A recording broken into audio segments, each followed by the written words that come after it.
Mr. Oshoveli, it's a pleasure to have you. Please tell us about this new exciting movie. Thank you.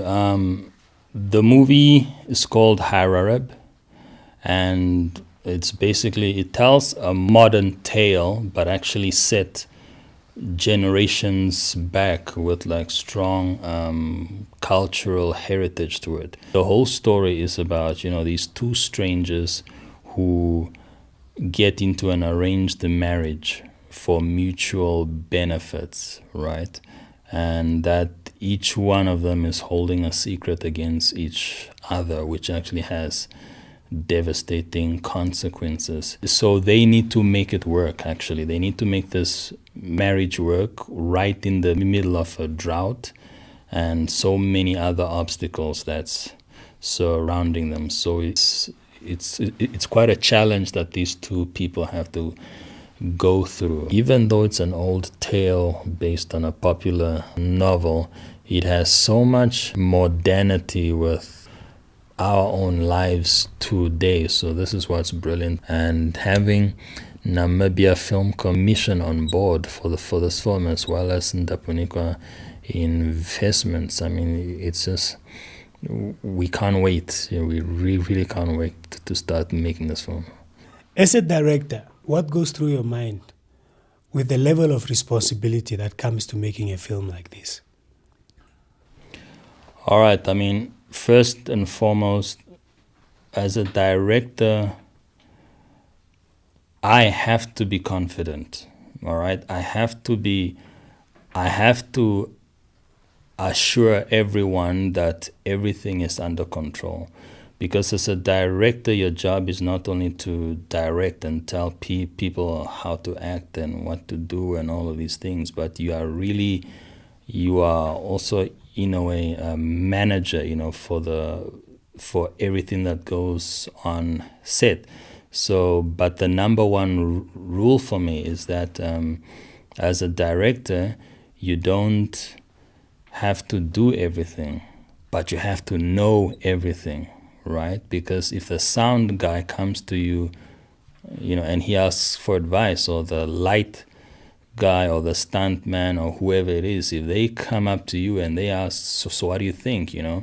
You have to be the one to make that decision and that call right then and then, that either we need to redo it or it's good.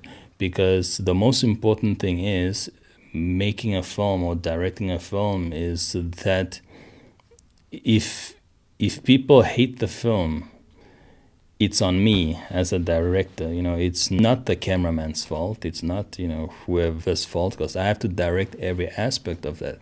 So what goes through my mind is that first things first, lay a foundation for the storyline. And that means have a structure and make people aware that they have to be involved with that structure. Emotionally, they have to be ready for it, and that you as a director have to be 3 steps ahead of everyone else, because you see the vision clearly.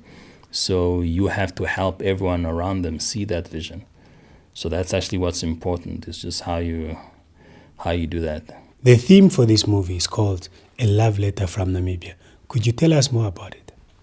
A love letter from Namibia, where that came from is that, when me and my team, we were brainstorming on how we could conceptualize and package this whole film, we thought about to what extent is Namibia being put on the map, right? And then we looked at tourism, okay?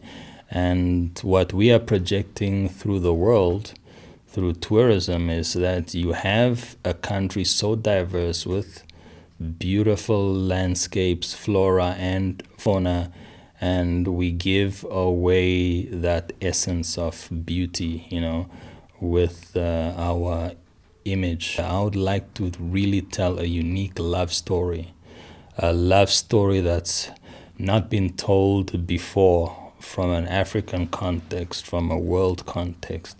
And this is the beauty of it, right? So this is the beauty that we want to share to the world, is, this love letter from Namibia and everything that unwraps from there is technically what I'm trying to achieve with this. You are an award-winning film director. Are you hoping to win more awards with this film? First I'm hoping to make a good film. All right, I'm hoping to make a good film first, because only when you get that right, it will then be testimony to the awards that you will win. So for me, it's my focus right now is not on the awards, because I haven't made the film yet, right? So my job now, my main focus now is to make sure that I make a good movie.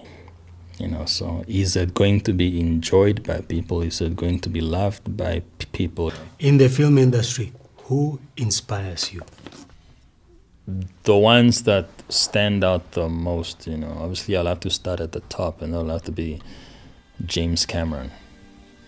For someone who's done films in the late 80s, coming to the 90s and early 200s, he still carries through an immense amount of inspiration till now, for me, where I always look back at his films and I study them. So, here's a guy who's got 2 films who are right at the top of the all-time box office. So if that's not inspiration enough, then I don't know what is. Rodney Charles, we actually had a workshop with him, and the amount of wealth and wisdom that he brings about the film industry is just incredible. And here's a man who has starred in movies alongside Bruce Willis, how he got past all the obstacles to get to the level of where he is. For me, I found that quite incredible. So we would have, when we were doing the workshop, we would have conversations over the business of film making as a whole, and not just taking a camera and shooting, but knowing about how to pitch, for instance, how to get into film festivals around the world, and how to sell your film, how to distribute it, how it makes money.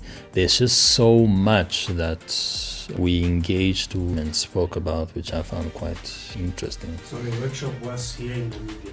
Yes, it was. It was here. I believe it was 2-3 months back, if I'm not correct. It was about 3 months back. Yeah, so that's him. And then Dan Mendel, he's a Hollywood cinematographer, and here's a guy who has shot films like Star Wars, Force Awakens, Mission Impossible 3, The Amazing Spider-Man 2, and just to mention a few, in his incredible collection of portfolio. And when we met, we had a very nice conversation about what it takes to become big in the industry, not just in Hollywood but around the whole world. And I remember one thing he said was that just choose one thing, and then focus on that one thing alone and intensify it as much as you can. And so that made me realize one thing, right? And that is that as a film director, you sort of have to know everything, but you don't have to do everything. Just focus on what you're good at and let everyone else shine in the areas that they want to shine. It's a much better workforce. You get better results that way, and the teamwork and effort that goes in, it's always just it comes with impeccable timing.